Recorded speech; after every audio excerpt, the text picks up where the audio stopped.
નમસ્કાર વિદ્યાર્થી મિત્રો, વિષય વિજ્ઞાન જ્ઞાન સાધના પરીક્ષામાં પૂછાઈ શકે તેવા મોસ્ટ આઈએમપી પ્રશ્નો ભાગ નંબર 4. મિત્રો, આ પહેલાં મેં ભાગ 1, 2, 3 એમ કુલ ટોટલ 3 ભાગ બનાવેલા છે અને આ ભાગ નંબર 4 વિજ્ઞાન ટેકનોલોજી વિષયમાંથી કુલ ગુણ 20 ગુણનું જે પૂછાય છે એના મોસ્ટ આઈએમપી પ્રશ્નો પરીક્ષામાં પૂછાઈ શકે છે. તો મિત્રો, આપણે શાંતિપૂર્વક આનું અભ્યાસ કરી લેવાનો રહેશે. વધારે સમય ન બગાડતા આપણે પ્રશ્નો તરફ આગળ વધીએ. પ્રશ્ન નંબર 1.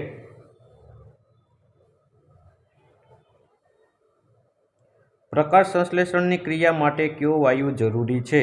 બરાબર.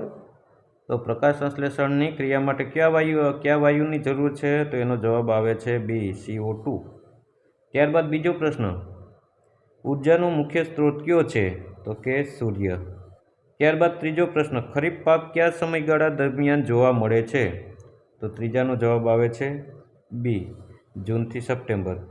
ત્યારબાદ ચોથા પ્રશ્ન તરફ આપણે આગળ વધીએ. રવિ પાક કયા સમયગાળા દરમિયાન જોવા મળે છે? ચોથાનો જવાબ આવે છે ડી, ઓક્ટોબરથી માર્ચ. પાંચમો પ્રશ્ન, ખેતરમાં માટીને ઉપર નીચે અને પોચી કરવાની પ્રક્રિયાને શું કહે છે? તો પાંચમો જવાબ આવે છે સી, ખેડ કહે છે. ને છઠ્ઠો પ્રશ્ન, ખેતરને સમથળ કરવાનું કાર્ય શેના દ્વારા કરવામાં આવે છે? તો કે સમાર, સી એનો જવાબ આવે છે. ત્યારબાદ સાતમો પ્રશ્ન, આજના સમયમાં ખેતરમાં ખેડ શાના દ્વારા કરવામાં આવે છે? તો કે કલ્ટિવેટર દ્વારા કરવામાં આવે છે. ત્યારબાદ પ્રશ્ન નંબર 8, કયા ખાતરને જૈવિક ખાતર તરીકે ઓળખાય છે? તો આઠમો પ્રશ્ન છે, એનો જવાબ આવે છે ડી, કમ્પોસ્ટ ખાતર. તો આપણે ડી જોઈએ. ત્યારબાદ નવમો પ્રશ્ન, કયું ખાતર બનાવવા માટે રસાયણનો ઉપયોગ થાય છે? તો નવનો જવાબ આવે છે એ, યુરિયા. ત્યારબાદ 10મો પ્રશ્ન, વર્મી કમ્પોસ્ટ ખાતર બનાવવા કયો સજીવ જરૂરી છે? તો 10મો પ્રશ્ન છે, એનો જવાબ છે બી, અળસિયું. ત્યારબાદ 11મો પ્રશ્ન તરફ આપણે આગળ વધીએ કે રાઇઝોલિયમ બેક્ટેરિયા કયા પ્રકારની વનસ્પતિના મૂળમાં રહેલ હોય છે? બરાબર.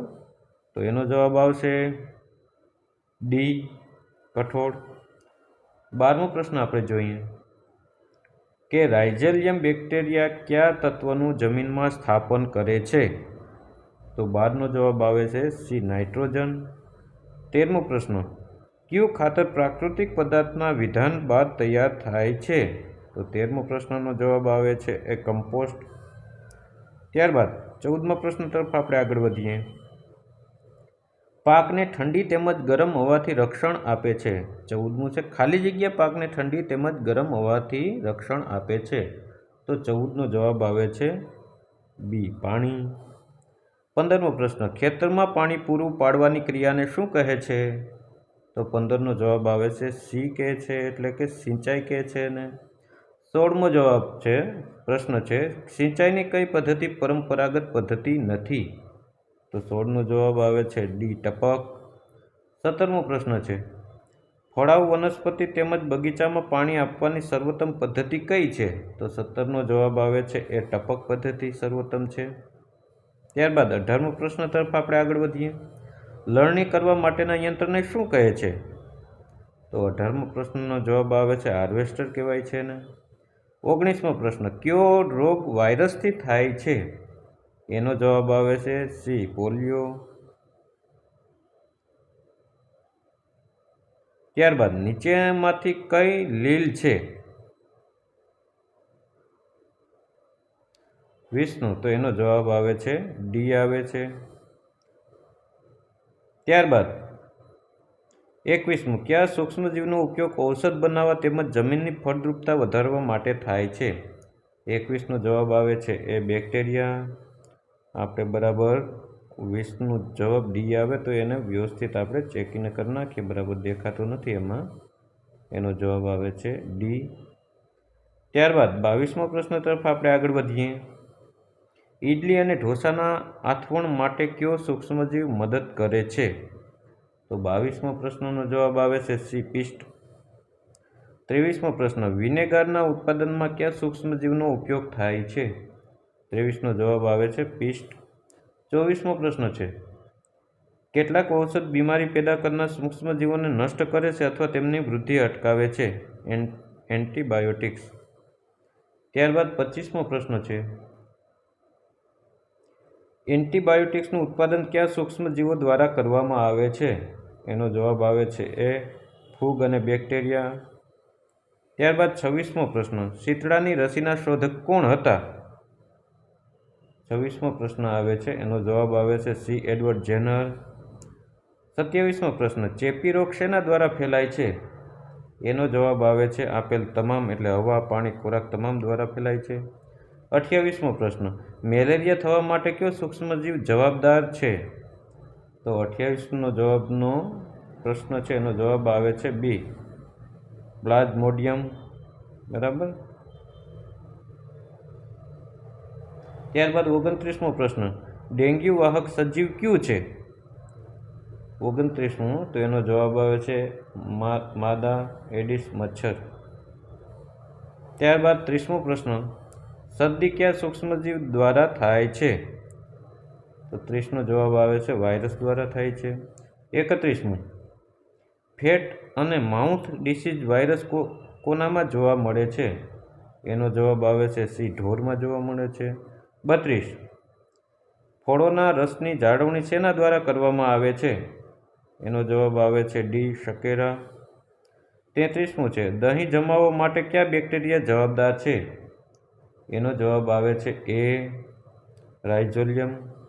ત્યારબાદ 34મો પ્રશ્ન,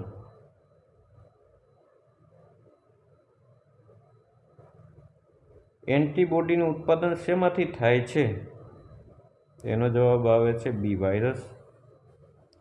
ત્યારબાદ 35મા પ્રશ્ન તરફ આપણે આગળ વધીએ. વાતાવરણમાં કયા વાયુનું પ્રમાણ 78% જેટલું છે? 35નો જવાબ આવે છે સી, નાઇટ્રોજન. 36, પેચ્યુરાઇઝેશન માટે દૂધને કયા તાપમાને ગરમ કરવામાં આવે છે?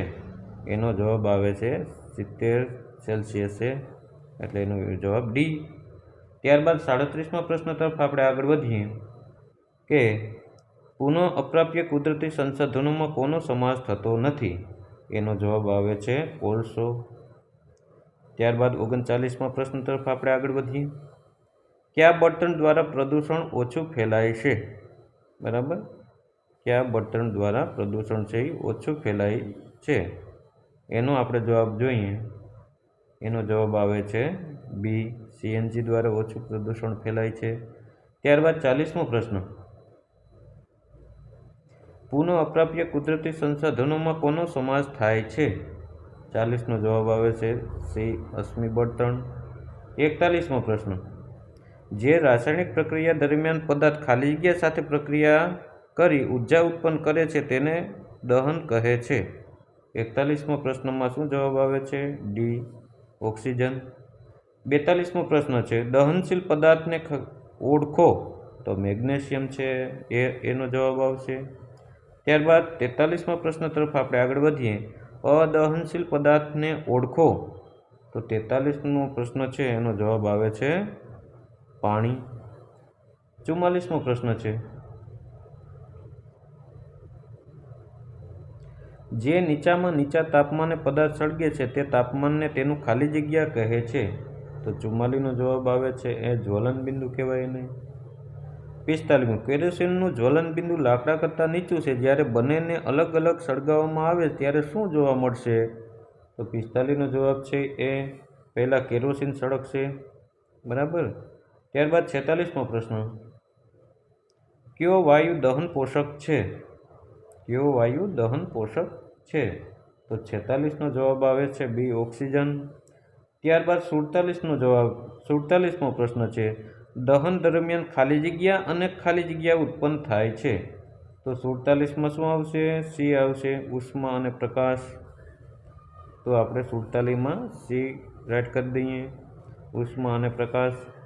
ત્યારબાદ 48મો પ્રશ્ન છે, કયા બળતણને સ્વચ્છ બળતણ તરીકે ઓળખવામાં આવે છે? સીએનજીને. 49મો, પ્રાણી સૃષ્ટિમાં કઈ પ્રજાતિ લુપ્ત થઈ ગઈ છે? 49નો જવાબ આવે છે બી, ડાયનાસોર. 50મો પ્રશ્ન, ખાલી જગ્યા અજૈવિક ઘટક છે. તો 50નો જવાબ આવે છે તાપમાન. ત્યારબાદ 51મા પ્રશ્ન તરફ આપણે આગળ વધીએ.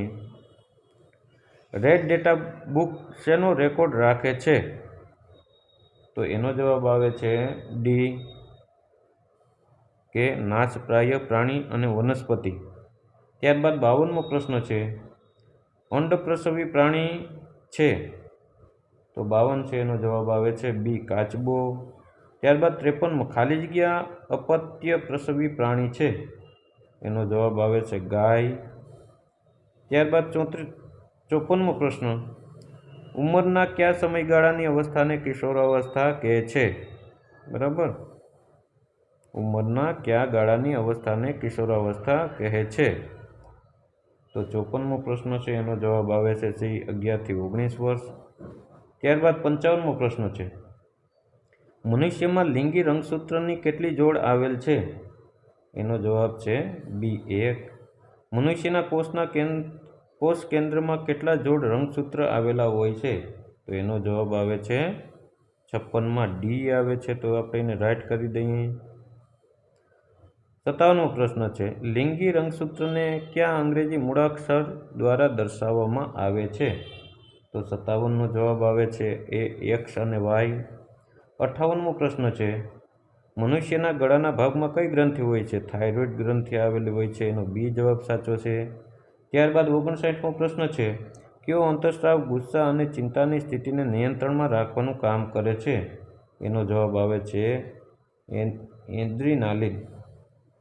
ત્યારબાદ 60મા પ્રશ્ન તરફ આપણે આગળ વધીએ. કઈ ગ્રંથિ વ્યક્તિના સામાન્ય વૃદ્ધિ માટે જરૂરી છે? તો 60નો જવાબ આવે છે એ પિટ્યુટરી ગ્રંથિ. ત્યારબાદ 61મો પ્રશ્ન તરફ આપણે આગળ વધીએ. કઈ ગ્રંથિ ઇન્સ્યુલિન સ્ત્રાવ કરે છે? 61નો જવાબ આવે છે ડી સ્વાદપિંડ. 62મો પ્રશ્ન. પ્રસ્વેટ ગ્રંથિ વધુ સક્રિય થવાથી શું થાય છે? તો 62નો જવાબ આવે છે ડી આપેલ તમામની શક્યતા છે. એટલે પરસેવો ઉદ્ભૂત થાય, બેક્ટેરિયા સંક્રમણનો ખતરો રહે છે, શરીરમાં દુર્ગંધ આવે છે. ત્યારબાદ 63મો પ્રશ્ન. ખાલી જગ્યા નશાકારક પદાર્થ છે કે નથી? બરાબર, તો કે એનો જવાબ આવે છે સી ઠંડા પાણી. ત્યારબાદ 64મો પ્રશ્ન તરફ આપણે આગળ વધીએ. ખાલી જગ્યા બિન સંપર્ક બળ છે? એનો જવાબ આવે છે ગુરુત્વાકર્ષણ. 65મો પ્રશ્ન છે. ચંદ્ર પૃથ્વીની આસપાસ પરિભ્રમણ કરે છે, તેની કક્ષામાંથી દૂર જતો નથી, તેને પૃથ્વી તરફથી કયું બળ લાગતું હશે? તો 65નો જવાબ આવે છે સી ગુરુત્વાકર્ષણ બળ. 66મો પ્રશ્ન. ઘર્ષણ દ્વારા કઈ ઉર્જા ઉત્પન્ન થાય છે? તો એનો જવાબ આવે છે સી ઉષ્મા ઉર્જા ઉત્પન્ન થાય છે.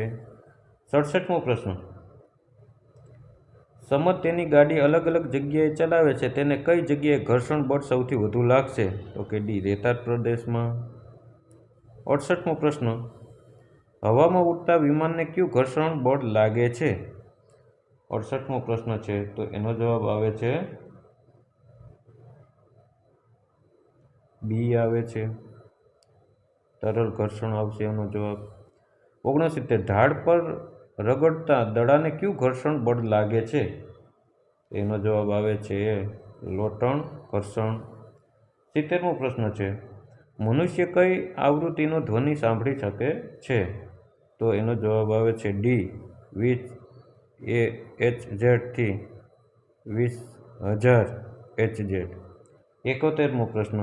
કયા અવાજની આવૃત્તિ સૌથી વધુ હોય છે? તો કે સિસોટી. તો મિત્રો આ હતું અત્યાર સુધી વિજ્ઞાન અને ટેકનોલોજી વિષયમાંથી જે જ્ઞાન સાધના સ્કોલરશિપની પરીક્ષામાં જે પૂછવામાં આવતું 20 ગુણના પ્રશ્નોનું સોલ્યુશન. મિત્રો આપણે ભાગ 1, 2, 3, 4 આ 4 ભાગો કમ્પ્લીટ કરી લેશું તો મને નથી લાગતું કે કોઈ પ્રશ્ન આનાથી કોઈ વિશેષ હોય. તો મિત્રો ખાસ કરીને વ્યવસ્થિત રીતે આપણે બધા આનો અભ્યાસ કરી લેશું. અને હજુ પણ મારી યુટ્યુબ ચેનલને સબસ્ક્રાઈબ ન કરી હોય તો મિત્રો સબસ્ક્રાઈબ કરી દેજો, કેમ કે સબસ્ક્રાઈબ કરવામાં કોઈ પણ પ્રકારનો આપને ચાર્જ નથી લાગતો, એકદમ સાવ મફત ફ્રી છે. થેન્ક યુ મિત્રો.